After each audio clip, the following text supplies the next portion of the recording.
Welcome everyone. So yesterday we discussed that during the melting of ice, the temperature remains constant at 0 degrees Celsius. That means when ice starts melting, until all ice melts, the temperature is constant at 0 degrees Celsius.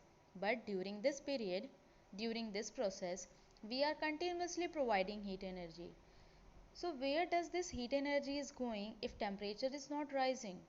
This shows that the heat energy which we are continuously providing is getting utilized in some other work. So what is that work? That work is the heat energy which we are continuously providing is getting utilized to overcome the force of attraction. How? It is because ice, when it is changing to water, ice is in solid state, whereas water is in liquid state. So there is a change of state from solid to liquid, and we have already discussed that in liquid state the force of attraction between the particle is much weaker than that of the solid state. So the heat energy which you are continuously providing but the temperature is not increasing is utilized to make the force of attraction between the particles weaker, so that ice can change into water, so that solid state can change into liquid state. So here, this is what we have discussed yesterday. Today we will be discussing um, the conversion from water to steam. And if you remember that in the activity which we discussed, that during the boiling, that means when water just starts boiling until all the water gets vaporized, the temperature was constant at 100 degrees Celsius. So today we will be discussing what is the reason behind this. The concept is almost similar. So here it is given, when we supply heat energy to water, particles start moving even faster.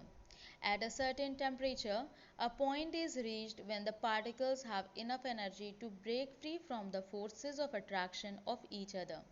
So what here it is saying? It is saying that if you are providing heat energy to water, then you might have observed this also at home. Whenever you are boiling water, then what happens, you can see some motion or some movement starts in the vessel itself, in the water itself. So what happens here, when you are providing heat energy, it means that you are increasing the temperature, and when you are increasing the temperature, the kinetic energy of particles of water will automatically increase. When kinetic energy of particles will increase, so definitely the particles of water, it will move with much greater speed. Now, the second statement is saying at a certain temperature, a point is reached when the particles have enough energy to break free from the forces of attraction of each other. So what happens when you are continuously providing heat energy, when you are continuously increasing the temperature, then at a certain temperature, a point is reached when the particles, they will be having enough energy and they will move with much greater speed, and as they are moving with much greater speed, the force of attraction between the particles will be weaker. And as the force of attraction between the particles will be weaker, the particles, they are free from each other. At this temperature, the liquid starts changing into gas. So when this point will come, at this temperature, the liquid will convert into gas. So if you are taking liquid here as water, then it will convert into steam. And if you remember, in gaseous state, we have discussed that the particles, they are very far from each other and they are having negligible force of attraction between them, and that is the reason they are freely moving everywhere randomly. So the temperature at which a liquid starts boiling at the atmospheric pressure is known as its boiling point. Please underline this. This is the definition of boiling point, and the important term is atmospheric pressure. That means if you are changing pressure, then the boiling point will also change. Boiling is a bulk phenomena.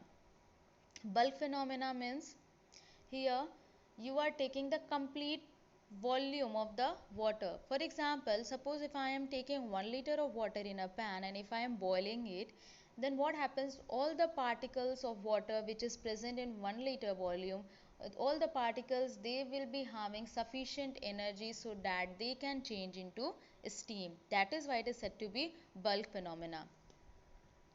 So particles from the bulk of the liquid gain enough energy to change into the vapor state.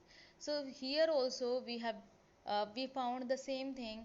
What happens when you are continuously increasing the temperature at 100 degrees Celsius, water it will start converting into steam, and you will find that the temperature it will be constant until all vapor is getting vaporized. But here you are continuously providing heat energy, so where that heat energy is going?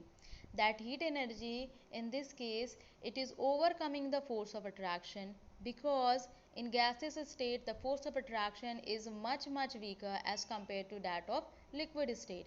So that is why the heat energy you are providing, with that the temperature is not increasing. It is because it is overcoming the force of attraction. It is making the force of attraction weaker, so that water can change into steam, so that the liquid state can be changed into gaseous state.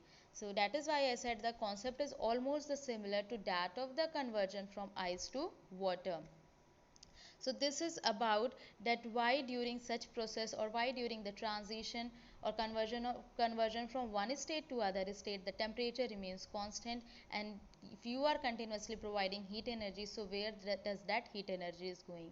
If you have to answer this question in just one single statement, you can say that the heat energy which you are continuously providing but temperature remains constant, because the heat energy is getting utilized to overcome the force of attraction. So this statement, this it is very important that heat energy is getting utilized to overcome the force of attraction as the state is getting changed.